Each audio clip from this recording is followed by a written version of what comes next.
Boa noite, pessoal. Eu gostaria de saber quem esteve aqui a semana passada. Levanta a mão, por favor. Ótimo. Quem não esteve? Então, quem não esteve, a maioria não esteve. Vai ter que assistir para saber o que é, porque essa é a continuação, é a parte 2.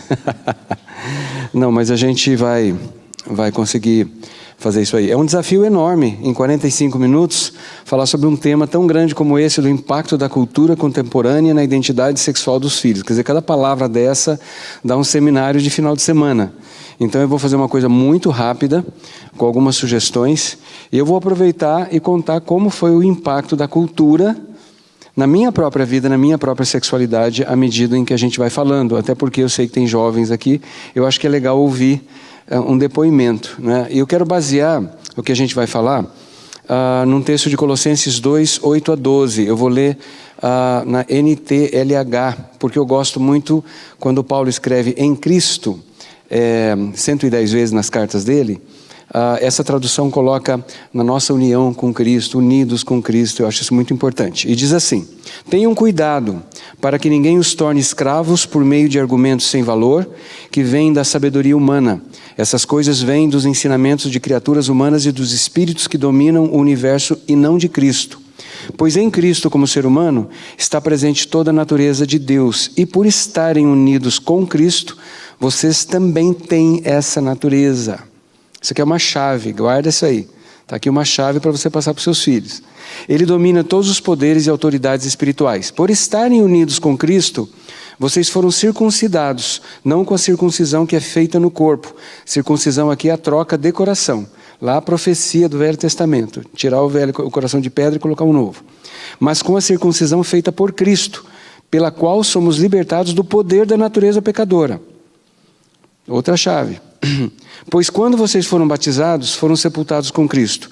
E no batismo também foram ressuscitados com Ele, por meio da fé que vocês têm no grande poder de Deus, o mesmo Deus que ressuscitou Cristo. Ótimo, a gente vai voltar nisso aqui daqui a pouco. Tem uma imagem aí, vamos ver uma imagem que eu mostrei a semana passada? Pode pôr a imagem do farol. Está vendo? Quem lembra do farol? Esse aí é o farol que eu comecei a semana passada falando o seguinte: o farol serve para mostrar o caminho para o capitão, né, do navio. Mas nesse momento, o farol é meio inútil, porque o dia está claro, o céu está claro, não tem chuva, tempestade e tal. Então, esse farol está meio inútil, apesar de estar aceso. Dá para ver que ele está aceso, né? Agora, põe a próxima imagem. Na próxima imagem, nós vemos um farol bastante eficaz. O mar é revolto, está escuro, tempestuoso, as ondas são imensas. E esse farol é você, pai, mãe.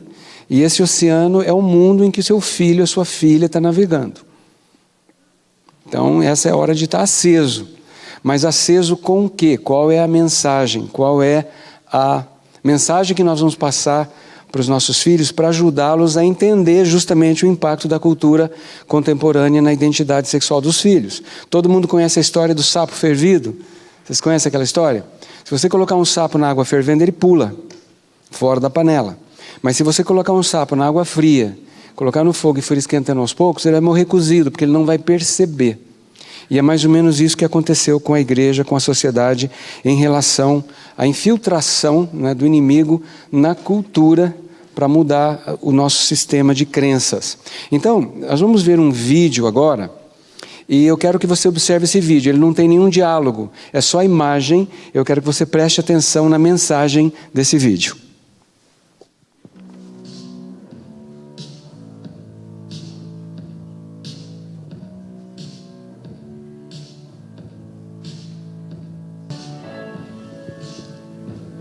Muito bem.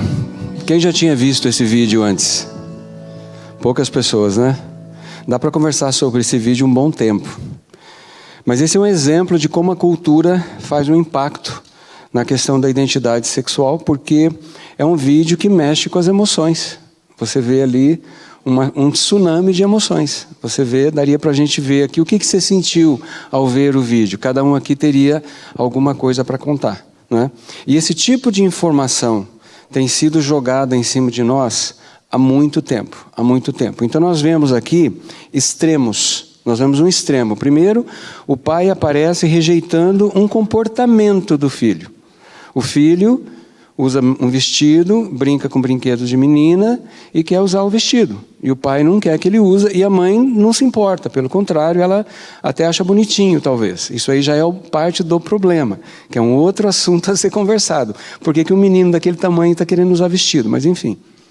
Aí chega uma hora, começa a haver um desentendimento, um conflito cada vez maior. Qual é a solução? Aprovar o comportamento. Antes condenava o comportamento, aprova-se o comportamento, adere-se ao comportamento, abraça o comportamento. Então, não só o pai aprova o menino usar vestido, mas para provar que ele ama o filho, ele também coloca vestido. É isso que a cultura está fazendo hoje com a gente. A cultura quer dizer o seguinte: o único jeito de você amar as pessoas é aprovar o comportamento delas. É aprovar o que elas dizem a respeito delas. Né? Então, se um homem chegar e falar assim, eu sou uma mulher num corpo de homem, o jeito de amar essa pessoa é falar, então como é que você quer que eu se chame você? Meu nome é fulana. Aí eu passo a chamar e a tratar a pessoa daquele jeito. E isso aí cria já em si uma grande gama de problemas. Mas, Vili, isso está errado, o cara é homem, por que eu vou chamá-lo de nome de mulher? Pois é, e o que a gente faz? Como é que sai desse conflito? Então, eu já estou dando palavras-chave para vocês. O pai aparece rejeitando um comportamento, impondo outro. E no final, para ter paz a qualquer preço, ele aprova o comportamento do filho, porque é mais fácil ceder. E essa é a estratégia que o marxismo cultural, o feminismo radical está fazendo para ir impondo a opinião e a vontade de uma minoria sobre a maioria da população. Tá certo? E o alvo principal é quem? As crianças. Aí pega-se textos como falar assim, você tem que amar o seu próximo. E o que é amar ao próximo? É aprovar todo tipo de comportamento? Então, o impacto dessa cultura contemporânea na sexualidade é caracterizada por extremos. E a gente pode pensar assim, não, mas isso começou agora, recentemente. Não, não começou agora. Houve uma época na história em que a cultura era dominada pela religiosidade. Eu vou colocar assim, tá? Não pela religião e nem pelo cristianismo. Eu vou usar o termo cristianização. Houve um período na história em que a igreja se tornou uma instituição muito poderosa, muito poderosa. Quem conhece um pouco de história da igreja sabe que de um povo perseguido, houve um momento em que os imperadores se tornaram cristãos e impuseram o cristianismo. E o cristianismo se tornou uma entidade, uma instituição muito poderosa, a ponto de colocar reis no trono, tirar reis do trono e assim por diante. Vocês conhecem um pouco dessa história, né? E religiosidade, no tempo dessa religiosidade, que nós ainda vivemos em alguns momentos, nós vemos coisas absurdas acontecendo. Pode ir avançando aí, tá? Tem mais coisa. Isso. Então, exemplos que nós vamos ver na história, por exemplo, da cultura sendo dominada pela religião. A Inquisição, todo mundo já ouviu falar da Inquisição. De 1233 a 1821, um período em que centenas de milhares de pessoas foram mortas, torturadas, porque elas se atreviam a falar ou a pensar ou a questionar qualquer coisa relativa à igreja dominante, à religião dominante que era o cristianismo. Nos Estados Unidos houve um exemplo menos antigo, mais recente, de 1920 a 1933, quando grupos fundamentalistas chegaram ao poder nos Estados Unidos e resolveram que o alcoolismo era o problema da sociedade. Então vamos proibir a bebida alcoólica. E aí surgiu o crime organizado que existe até hoje. Durou até 1933. Aboliram a lei seca, mas o crime organizado continua existindo. Né? Um outro exemplo, na Inglaterra, em 1895 a 1897, eu acho que eu inverti a ordem, né? Um poeta, um escritor, dramaturgo conhecido, Oscar Wilde, ele foi preso durante esses 3 anos porque ele assumiu que ele era homossexual. Né? Então ele foi preso. Então nós vemos, no momento da história, em que a igreja viu como seu papel a moralização da sociedade. Vamos mudar o comportamento. Vamos mudar o comportamento. Então é que nem o pai do filme. No primeiro momento do filme, ele quer mudar o comportamento do filho à força. Ele pega o brinquedo, joga, ele briga com a mulher, ele arrasta o moleque, né, daquele jeito todo, até que ele percebe que não adianta, ele sai de um extremo e vai para o outro extremo. Então, nós vemos que na área da cultura, hoje, movido pelo feminismo radical, pelo marxismo cultural. Dentro dessa coisa chamada liberalismo, nós vemos exemplos, por exemplo, de ideologia de gênero, em que a ideia é: você pode ser o que você sentir vontade de ser. Você pode ser o que você quiser ser, independentemente da sua biologia, independentemente de idade, independentemente de qualquer coisa, porque casamento, papéis como homem, mulher, pai, mãe, marido, família, seriam para esse pessoal construções sociais com o intuito de oprimir, aprisionar e forçar as pessoas a viver dentro de moldes. De onde veio essa ideia? Talvez da Inquisição. Talvez de imposições religiosas no passado. Então, o que eu estou dizendo? Que, de certa forma, a igreja, a cristandade, a cristianização da sociedade tem uma dose de culpa no que nós estamos vivendo hoje, uma certa responsabilidade. A gente teria que começar reconhecendo essa responsabilidade. Quem sabe a própria igreja, instituição, deu subsídios para que hoje esses grupos queiram nos perseguir e calar nossa boca. Porque houve um tempo em que a igreja calou a boca de qualquer pessoa que se levantasse contra a igreja. Então o que está acontecendo? Vingança, revanchismo, o troco, né? Agora é a hora da igreja ser colocada no canto, ser acuada e não saber o que fazer. Mas nós já lemos Colossenses, nós já temos a saída, né? Então, além da questão da ideologia de gênero, nós vemos a normalização do que é chamado de diversidade sexual. Diversidade sexual, que é assim: qualquer desejo sexual é legítimo. Então, um adulto que tem atração por criança, tudo bem. Uma pessoa que tem atração sexual por bicho, tudo bem. Por cadáver, não importa. É legítimo, deu vontade, o seu desejo tem que ser atendido. Daqui a pouco eu vou falar do desejo. A legalização do aborto. Né? Legalização do aborto. Por que não investir na contracepção, por exemplo? Porque uma mulher que quer ter liberdade sexual não se protege para não ficar grávida. Porque ela quer ser igual ao homem, que não tem que se proteger em relação a engravidar alguém. Né? E existem outras coisas que eu poderia dizer aqui, mas eu não quero chocar muito vocês. E esse liberalismo, ele não é só cultural. Ele está começando a ser teológico. Hoje existem muitas igrejas abraçando isso. Por quê? Porque percebem a angústia e a tristeza de grupos no passado, que queriam forçar as pessoas a mudar a sua orientação sexual ou eram perseguidas. Quem assistiu o Pray Away nessa semana que passou? Alguém assistiu o Pray Away? Uma pessoa, duas? Eu sugiro que vocês assistam o documentário no Netflix chamado Pray Away, P-R-A-Y-A-W-A-Y. Mostra o que acontece quando uma pessoa é forçada a mudar orientação homossexual para heterossexual e fazer o papel, né, de se casar, ter filhos, etc. e tal. Forçado a fazer isso, não é uma coisa natural e espontânea. Isso é é muito complicado. Ainda nesse contexto de extremos, nós vemos a questão do desejo. Na religiosidade, deixa eu definir religiosidade. É aquela crença de que Deus está lá em cima, eu estou aqui embaixo, e para chegar até Deus, eu tenho que fazer certas coisas e deixar de fazer outras coisas, tá certo? Então, a minha relação com Deus é criada e mantida pelo que eu faço ou deixo de fazer. Isso é religiosidade. Religiosidade tem uma característica fundamental: ela não precisa de Jesus. Ela é autossuficiente, tá certo? Muito bem. Então, o que eu faço com o desejo pecaminoso dentro da religiosidade? Eu tenho que reprimi-lo. Eu não posso aceitá-lo, eu tenho que tentar mudá-lo. Né? Uma vez um rapaz me procurou pedindo ajuda. Ele falou assim: eu quero aquela oração do poder. Eu falei: como assim oração do poder? Eu quero cair gay e levantar hétero. Eu falei: nossa, que chique, me conta onde tem isso. Né? É legal, né? A pessoa cai gay e levanta hétero. Aí eu falei assim: mas o seu problema não é que você é gay e vai ser hétero, porque não existe nem gay nem hétero. Ah, não? Não existe, são, né, construções. Mas aí nós vemos dentro disso uma ideia de pecadores salvos pela graça. Isso significa que nós também acreditamos às vezes que o comportamento é equivalente à identidade. E aqui tem um problema para nós, que a gente vai ter que ajudar. Se a gente quer ajudar os filhos com o impacto da cultura, porque o que nós vamos ver agora com o desejo, no lado do impacto da cultura contemporânea? Eu tenho que extravasar desejo, porque se eu reprimi-lo, eu vou ser infeliz. Eu vou ser infeliz se eu reprimir os meus desejos.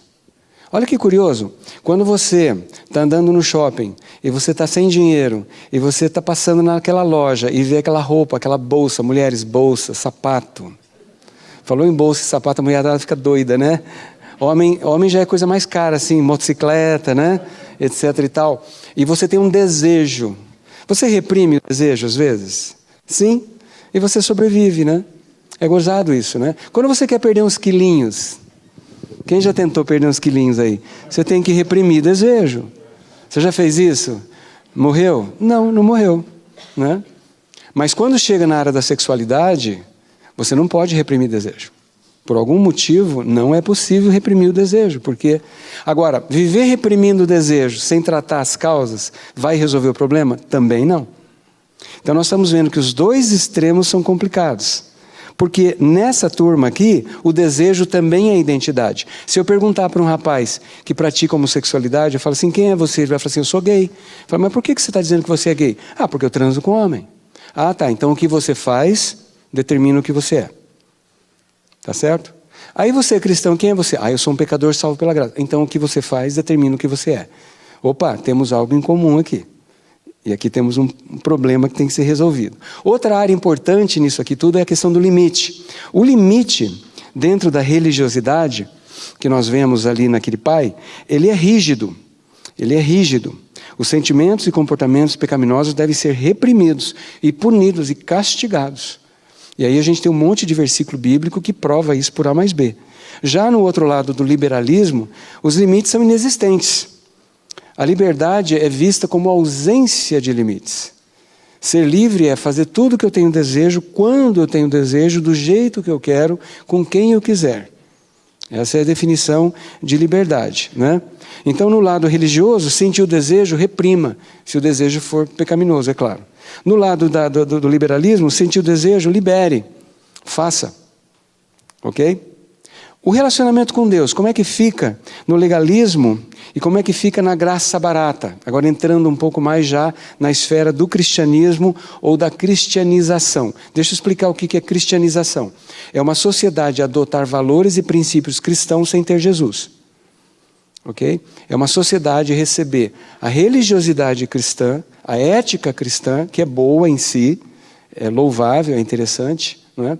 Mas sem necessariamente ter uma experiência pessoal com Jesus. Então nós vemos países, culturas que foram cristianizadas, mas não necessariamente discipuladas, que é uma diferença enorme. O relacionamento com Deus dentro dessa religiosidade é baseado no legalismo. É um relacionamento baseado em regras, faça isso, faça aquilo outro.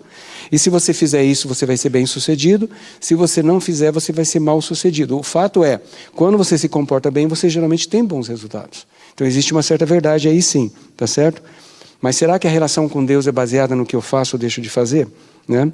Na graça barata, o comportamento não importa, mas sim o amor. Havendo amor, o resto é secundário. Outra coisa dentro da graça barata, Deus já me perdoou tudo.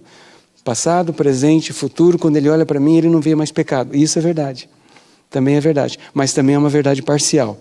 E aqui no legalismo também temos verdades parciais. A verdade, por sua vez, são conceitos absolutos na religiosidade e deve ser imposta às pessoas.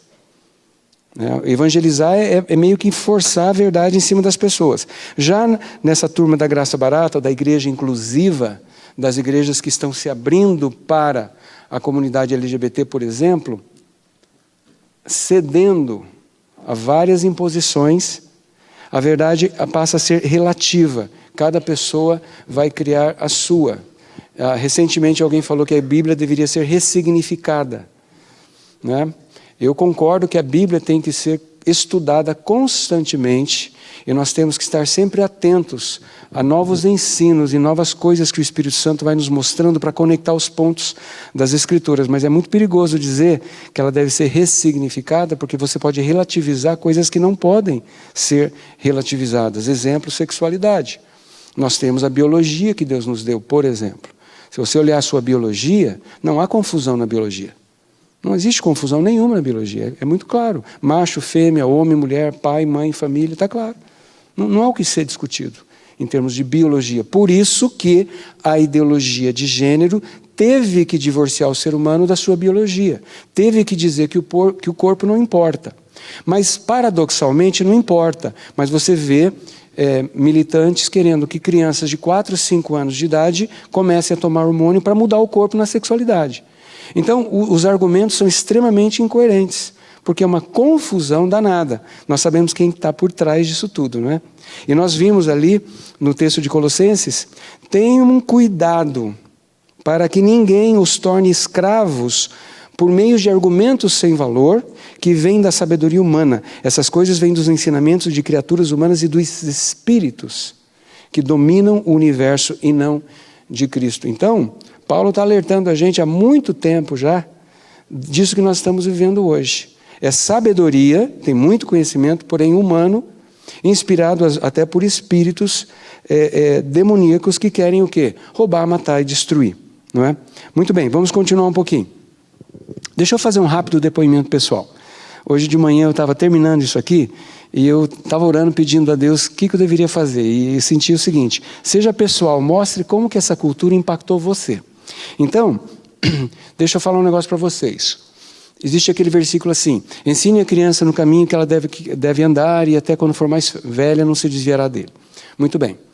A minha mãe me levou à igreja quando eu era criança. E eu fui ensinado que para ser amado por Deus e para não ir para o inferno, eu tinha que ser um bom menino. Teologicamente isso está errado, mas serviu como uma espécie de freio para mim, tá? Eu não estou fazendo apologia do legalismo. Eu só quero dizer que não foi uma coisa tão ruim assim, porque eu sabia que haviam coisas que eram erradas e que eu não devia praticá-las. Infelizmente a minha motivação estava errada, mas eu já sabia, né? Então, aquela educação religiosa legalista segurou coisas. E deixa eu falar um negócio para vocês que eu não sei se vocês vão entender. A criança não digere muito bem a graça. A criança precisa de um pouquinho de meritocracia, tá? É o adulto que começa a digerir graça. E eu estou falando aqui de adulto emocional e criança emocional, tá? A graça, ela remove regras, e tem gente que não funciona sem regras, não é? Então a criança precisa de regras, é importante ter regras, ter limites, não é? Hora para dormir, hora para acordar, né? Essas coisas todas. Mas vai chegar uma hora que você vai poder tirar as regras, porque a pessoa está adulta, aí ela pode viver na liberdade da graça. Isso acontece conosco também na nossa caminhada com Deus. Então, eu fui crescendo acreditando o seguinte, que eu tinha que ser bom para não ir para o inferno. Essa motivação é errada, ela funciona por algum tempo, depois ela para de funcionar. E aí, a cultura começa a corroer esse tipo de coisa, sutilmente. Aos 16 anos, 17 anos, eu comecei a desconfiar que eu tinha atração homossexual. Né? Hoje seria bem tardio, né? Mas na época não se falava sobre o assunto, e ninguém tocava no assunto, era o pecadão impossível de ser liberto e coisa parecida, então nem se tocava no assunto. E eu pensava assim, não, eu vou ser bom porque eu quero que Deus me ame, e isso é um pecado. E algo em mim dizia que aquilo não era correto. A sociedade, a cultura naquela época, e eu não sou tão velho assim, né? Tudo isso que eu estou falando aconteceu nos últimos 50 anos. É meio século, gente. Coisas que milênios a sociedade aceitou de boa, está sendo questionado em menos de 50 anos. Para mim, naquela época, casamento era homem e mulher. Ser pai era um homem biológico, ser mãe era uma mulher. Família era pai, mãe, filhos, vovô, papagaio, periquito. Mas essa era a ideia de família. Né? Até divórcio era uma coisa mal vista, assim, um negócio meio esquisito. Né? Olha, aquela mulher é desquitada. Né? Então, era até mal visto assim, o negócio. Né? Então, haviam certas estruturas e certas coisas nos seus devidos lugares que davam um certo rumo. Por bem ou por mal, havia um certo direcionamento. E hoje, essa turma toda, dos millennials, e um pouquinho até para baixo dos millennials, né? O que está sendo feito é questionado, demolido, destruído tudo o que foi estrutural, com o argumento de que essas estruturas foram usadas de forma opressiva, o que não deixa de ser verdade. Mas o fato de terem sido usadas de forma opressiva, às vezes pela própria igreja, pelo próprio Estado, como eu dei o exemplo da lei seca, né? Não significam que algumas delas não tenham sido verdades. Por exemplo, casamento, para nós, cristãos, definição de casamento é homem e mulher, adultos, né? Isso aí hoje está sendo totalmente questionado. Já estão se falando hoje de trisal, não é mais casal, é trisal, né? Então, e outras coisas que estão acontecendo aí.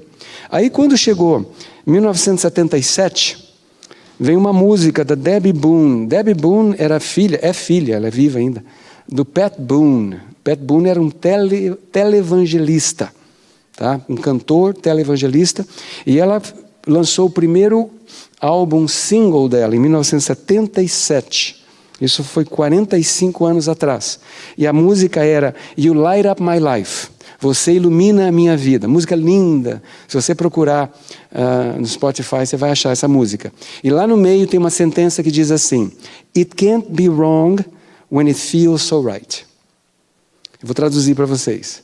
Não pode ser errado se eu sinto que é tão certo. Isso 50 anos atrás, 45 anos atrás. O que está acontecendo aqui? A cultura já está impactando, não hoje, lá atrás. Como assim não pode ser errado se eu sinto que é certo? Então, a verdade, ela não é mais absoluta e não existem mais valores sólidos. A verdade e os valores, eles são adequados ao que eu sinto a respeito disso. Isso naquela época, em 45 anos atrás. E quando a Debbie Boone foi questionada sobre essa música, ela quis dizer que a música era dirigida a Jesus, mas o contexto da música deixa claro que já era uma ideia liberal entrando no ambiente evangélico. Ela é filha de televangelista, de cristão. E aquela mensagem nunca saiu da minha cabeça. It can't be wrong when it feels so right. Não pode ser errado. Algo não é errado se eu sinto que é certo. Nossa, então eu, de um ser outro referente, passo a ser autorreferente. Em outras palavras, a minha identidade agora é estabelecida pelo que eu sinto, independentemente de valores que venham de fora. Então, a cultura vai impactando à medida em que a cultura vai colocando para você o direito de fazer o seguinte: remova os limites, remova as cercas, seja feliz. Você vai ser feliz quando você não tiver limites. Você vai ser feliz quando você não tiver nada impedindo você de fazer tudo que der vontade. E esse mantra é repetido de N formas nas novelas, nos filmes, nas músicas, em tudo quanto é coisa, não é? Inclusive hoje em muitas igrejas nós temos ouvido falar isso. E por quê? Porque nós morremos de medo de cair no legalismo. Então a gente fica pulando. Com medo de cair no legalismo, a gente dá uma escorregada para a graça barata, e corre para cá, corre para lá, e fica pulando de um lado para o outro entre os extremos. Nós temos que sair dos extremos. Nós temos que sair desse contínuo de legalismo numa ponta, graça barata na outra, e pedir para Deus, como é que a gente sai disso aí? Eu espero que eu consiga oferecer essa saída. Aí, outra coisa que me impactou muito foi um curso de psicologia humanista que eu fiz em São Paulo, lá mais ou menos no início da década de 80. Eu dava aula de inglês e a gente estudava muito a aplicação da psicologia no ensino de línguas.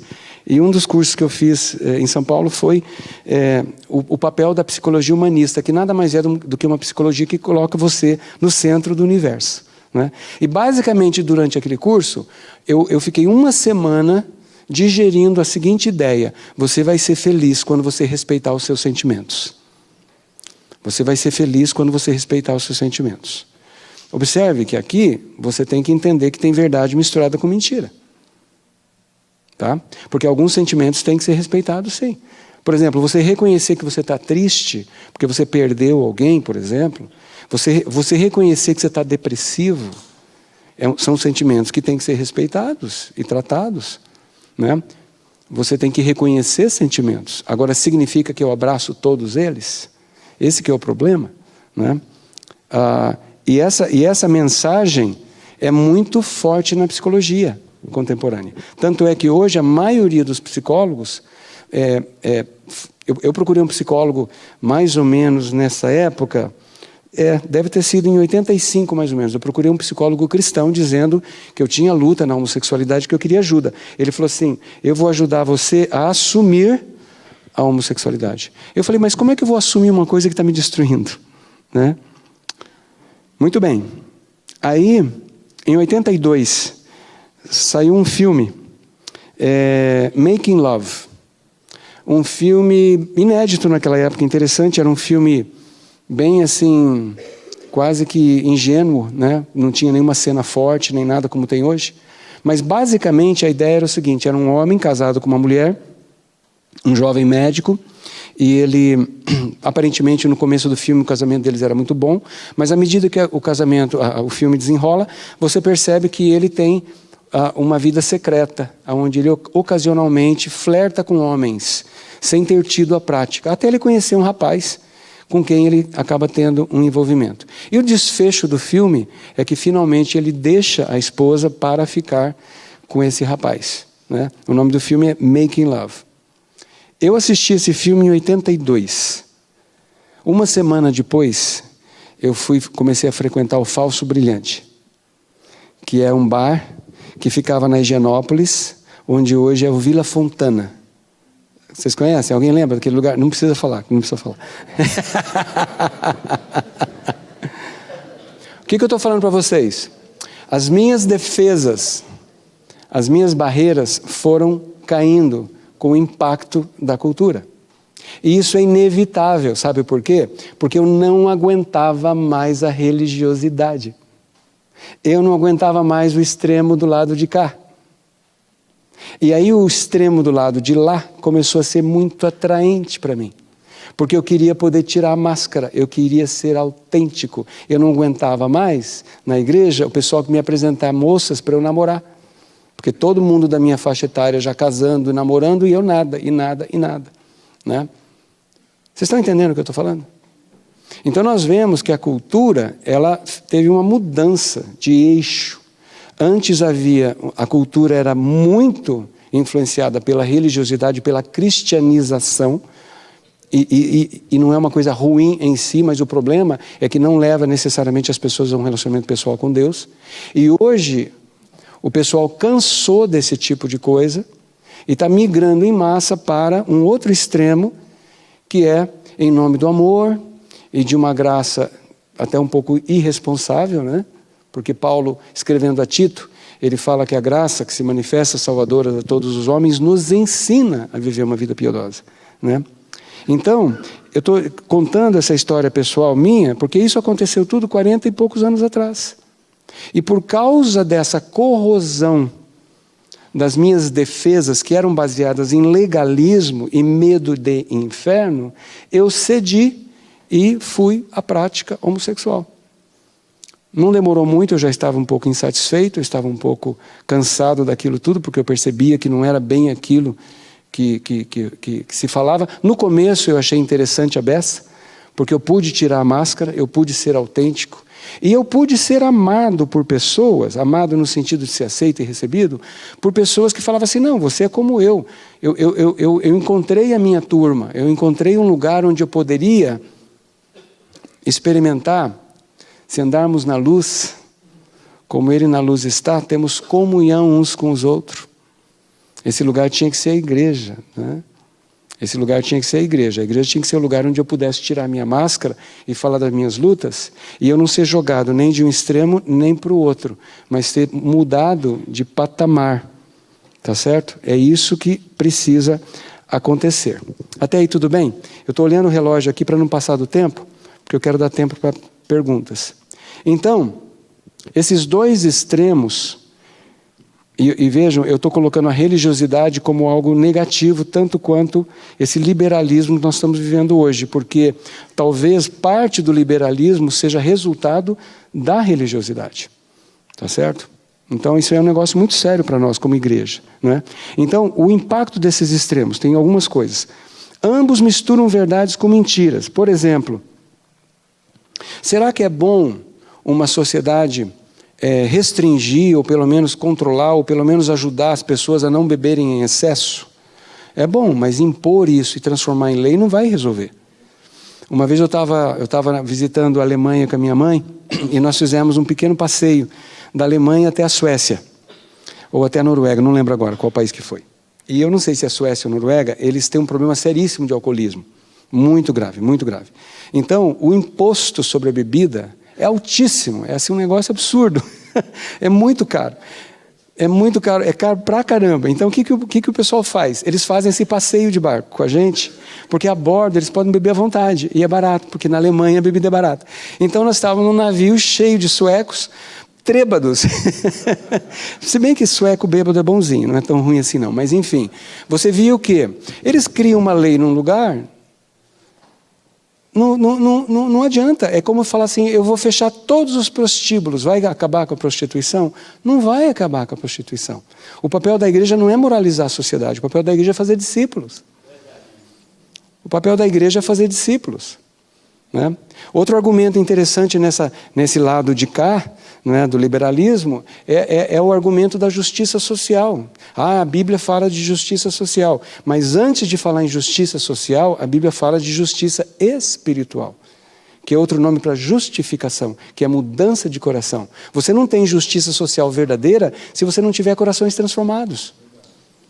Não é tirando de quem tem e dando para quem não tem que você resolve o problema da injustiça social ou da inequalidade. Né?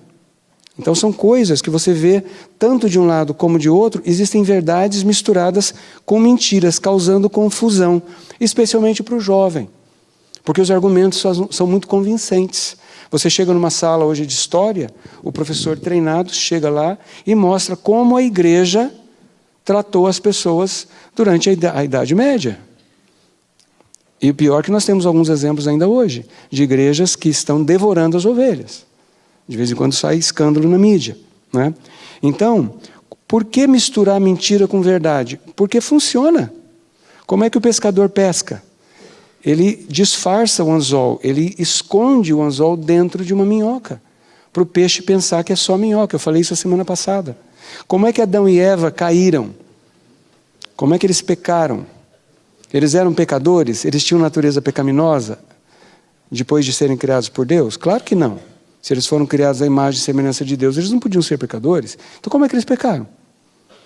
Antes de comer o fruto, eles caíram, acreditando na mentira. E qual era a mentira? Que faltava algo a eles, que eles eram incompletos, que eles tinham que fazer algo para completar o que Deus não tinha feito. E boa parte do que nós vivemos hoje é baseado nessa mesma mentira. Falta algo em você, que Deus não quer dar para você, e você vai ter que arregaçar as mangas e fazer acontecer. Tá certo? Essa mentira começou lá atrás. Né? Então, nós vemos também que a sociedade e alguns grupos religiosos estão migrando de um extremo marcado pela religiosidade legalista para outro extremo caracterizado pelo liberalismo moral e teológico. Eu gosto muito de estudar interpretações da Bíblia, gosto muito de estudar traduções da Bíblia, né? Porque eu sei que tem traduções complicadas, etc. e tal. Mas nós temos que tomar muito cuidado com as lentes dos tradutores. Né? Eu trabalho com tradução há 40 anos. Toda tradução é interpretativa até certo ponto. Então nós temos que tomar esses cuidados. Né? Tanto a religiosidade como o liberalismo escravizam as pessoas. Né? Porque ambos os extremos pegam comportamento e sentimentos e emoções e equacionam como identidade. Tanto um extremo como o outro diz o seguinte: a sua identidade, quem você é estabelecido pelo que você sente e ou pelo que você faz. E isso é mentira.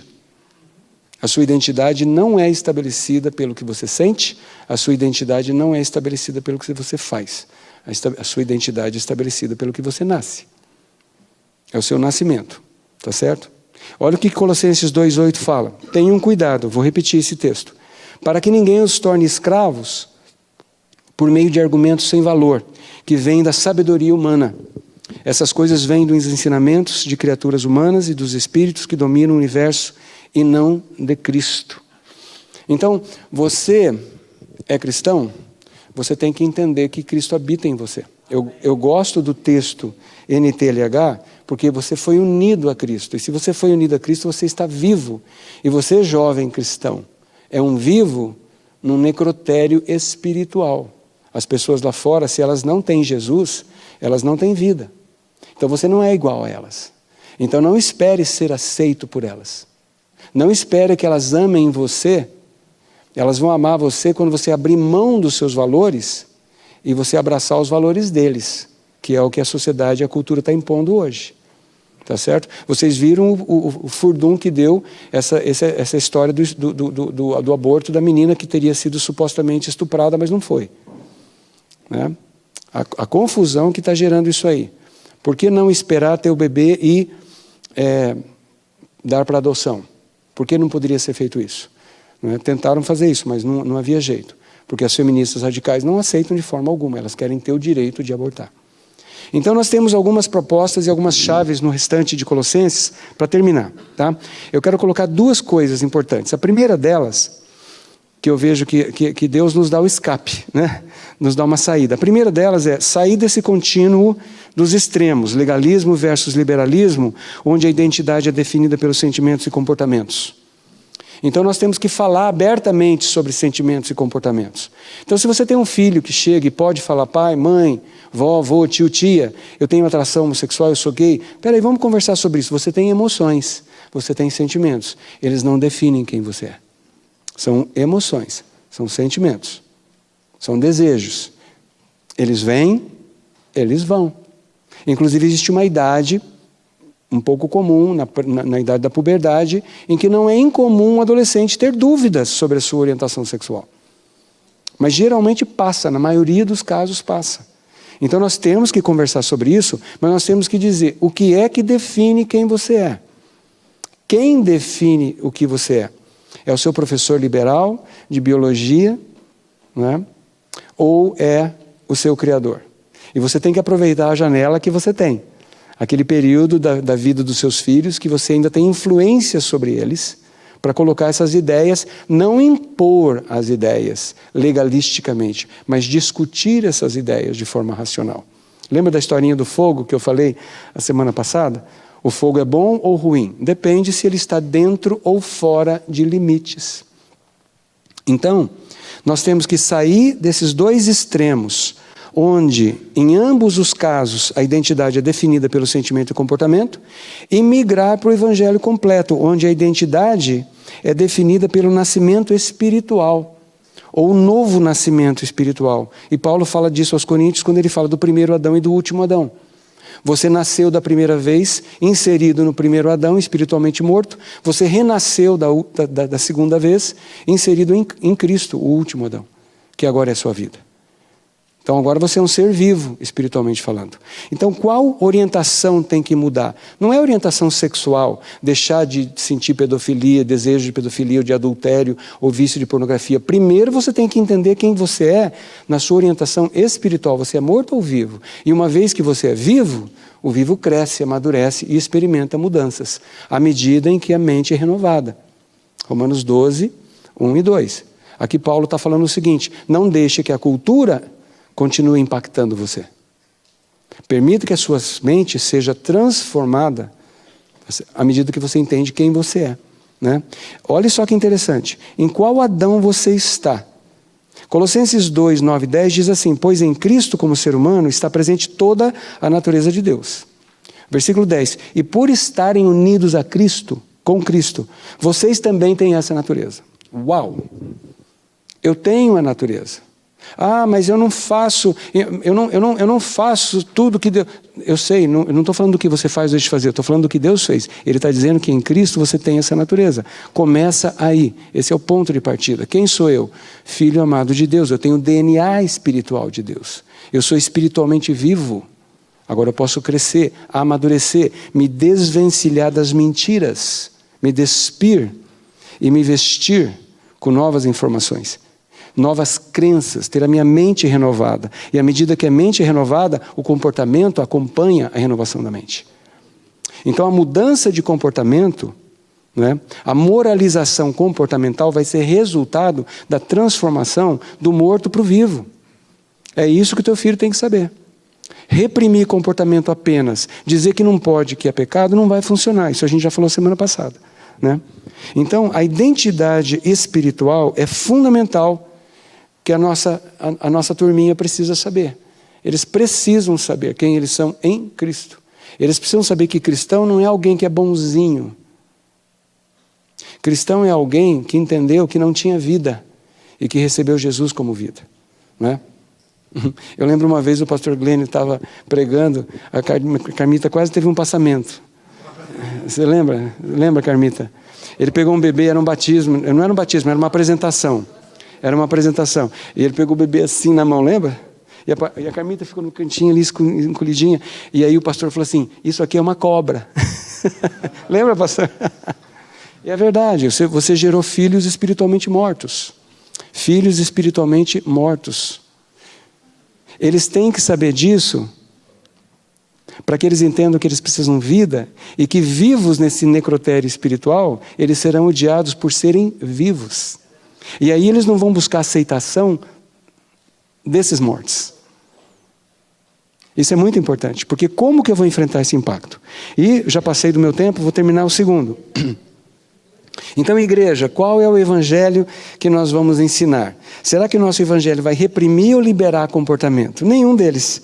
Nós vamos focar no novo nascimento e o crescimento da verdadeira identidade. E aí o versículo 11 e 12 de Colossenses 2. Por estarem unidos com Cristo, vocês foram circuncidados.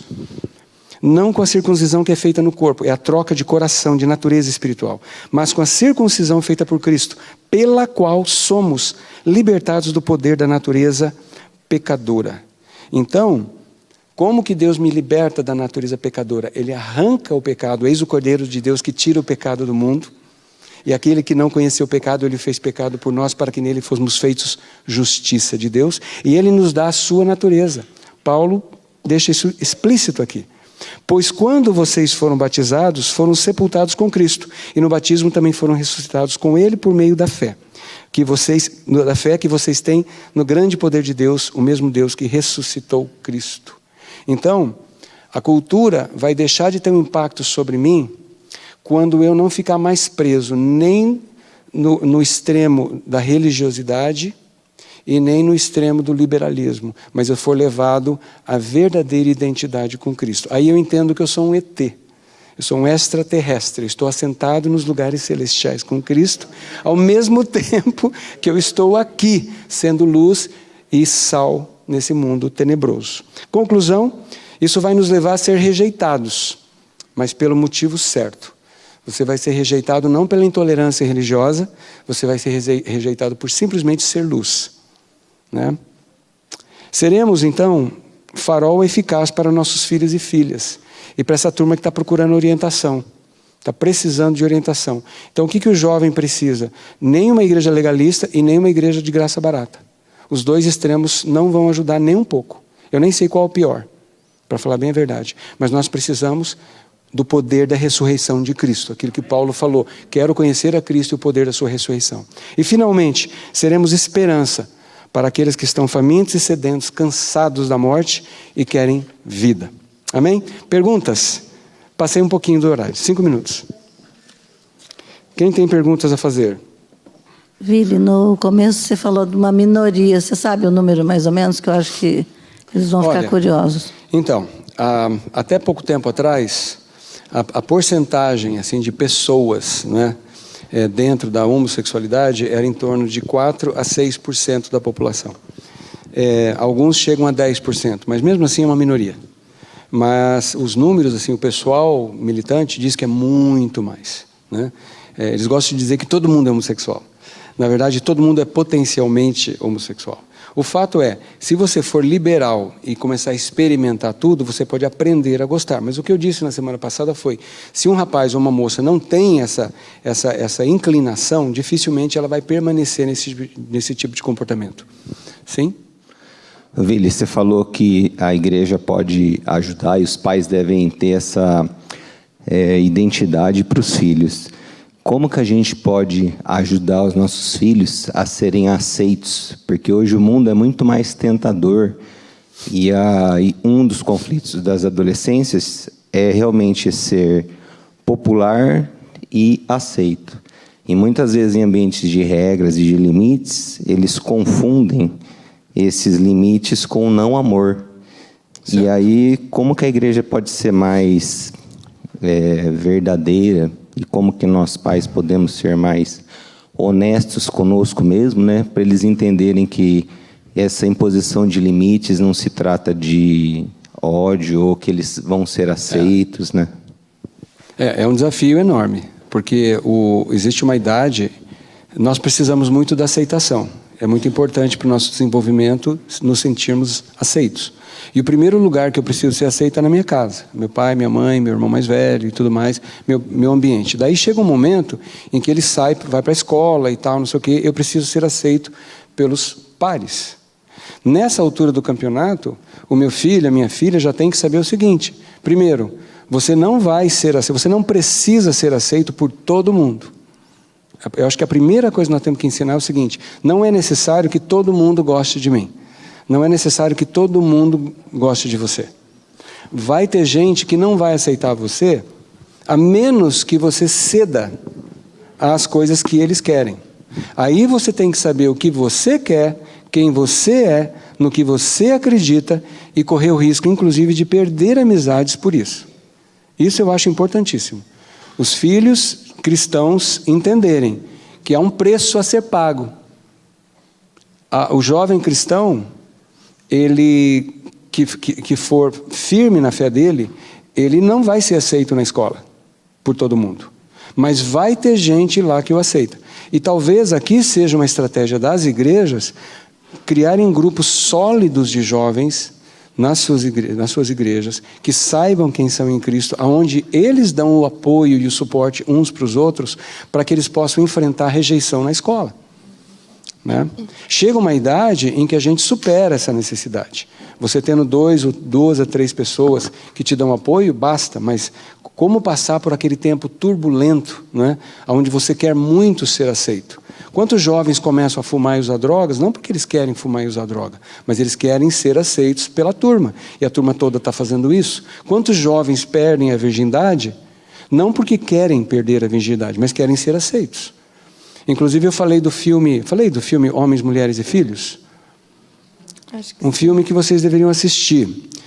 Não tem mais no Netflix, mas tem no Amazon Prime. Homens, Mulheres e Filhos. É um filme que vocês têm que assistir.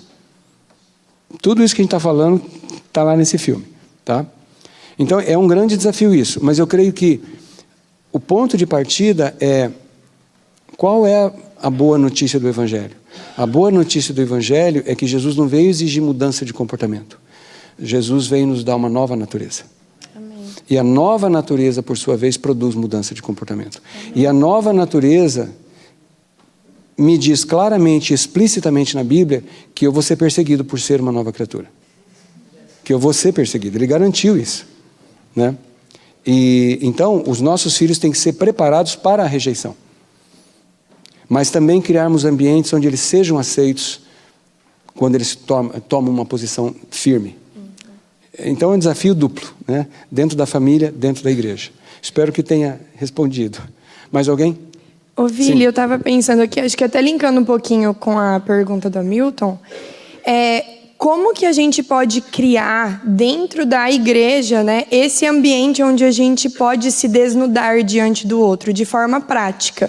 Porque a gente entende a ortodoxia por trás disso, mas colocar isso em prática é um desafio. Com certeza. Né? Então, como a gente poderia, de forma prática, colocar isso em jogo? Porque eu vejo assim, nós somos todos travados emocionalmente, no sentido de abrir o coração um para o outro e se desnudar de verdade. Isso. E eu fico pensando assim, isso vai fazer com que a igreja também alcance uma maturidade. E muitas vezes a gente tem a ortodoxia, mas a prática não existe. Isso, esse é um desafio para toda a igreja. Toda a igreja, né? E graças a Deus muitas igrejas hoje têm pequenos grupos, têm as células, porque é muito mais fácil você começar a se abrir com pequenos grupos, né? Você não precisa chegar como eu cheguei e falei aqui na frente, porque eu já estou fazendo isso há alguns anos, né? Mas tem que ser algo intencional e sistemático. E lembra da historinha de como comer um elefante? Você pica em pedacinhos e come um pedaço por dia, né? Você começa aos poucos. Outro dia, por exemplo, eu sugeri para um rapaz de uma outra cidade que ele não tem amigos homens, né? Todas as amizades dele eram do meio LGBT e ele, né, estava isolado na igreja. E ele queria ter amigos na igreja, mas não sabia como. Daí eu dei uma sugestão para ele. Eu falei, escuta, vamos fazer o seguinte. Conhece o livro Coração Selvagem, do John Eldredge? Conheço. Eu falei, olha, convida alguém, uns 2 homens, de preferência que não tenham a mesma questão, né? Para vocês se reunirem ocasionalmente para ler um capítulo do livro, ou já ler durante a semana, e se reunir para conversar sobre esse livro. É um pontapé inicial. Porque o próprio livro vai encorajar esse tipo de coisa, né? E aí vem outra coisa que é a diferenciação entre comunhão e socialização, que eu falei semana passada. Socializar é você sair daqui, ir para uma pizzaria, e conversar, e bater papo, e contar piada e dar risada. Ótimo, é necessário, isso é maravilhoso, não é ruim nem nada disso. Mas não é comunhão. Porque lá em 1 João, quando ele fala comunhão purifica, observe que não está falando de perdão, está falando de purificação, assim como quando o Tiago fala confessai vossas culpas uns aos outros, não fala de perdão, fala de cura. Que interessante, não é? Porque perdoados nós já fomos. Mas nós podemos ser perdoados e não experimentarmos cura ou purificação das feridas causadas pelas ofensas. E existe uma dinâmica chamada igreja, que Deus falou assim, quando Lázaro é ressurreto, né? Quando Jesus ressuscita Lázaro, Lázaro sai todo amarrado da tumba. Por que Jesus não fez o milagre completo de uma vez, né, pastor? Já que ele ressuscitou um cadáver podre, não custava muito já sair com um terno, Gucci, Dolce Gabbana, alguma coisa assim, mas sai todo amarrado num troço fedido pra caramba. E aí ele vira para o povo que estava lá assim de boca aberta, né? Fala, vai lá, bota a mão na meleca e começa a desatar os nós para que ele seja livre. É verdade. Paulo fala aos Gálatas que eles foram chamados à liberdade. Então aqui tem uma coisa muito interessante que é o seguinte: o perdão e a libertação espiritual Deus faz de uma vez, mas na alma eu preciso da igreja. Eu preciso criar esse ambiente onde eu possa me desnudar. Eu vou repetir uma coisa que eu falei semana passada. Eu preciso de intimidade aqui em cima, de nudez aqui em cima, tá certo? Nudez espiritual e emocional. Nudez significa sinceridade. Se eu chegar aqui e falar assim, eu não sei se Deus existe, eu quero matar alguém, eu quero me matar, é eu poder falar as coisas. Se eu não puder ter intimidade aqui em cima, eu vou procurar intimidade aqui embaixo, porque eu não vivo sem intimidade. Então nós temos que ser intencionais, e aí é um desafio para a liderança, né?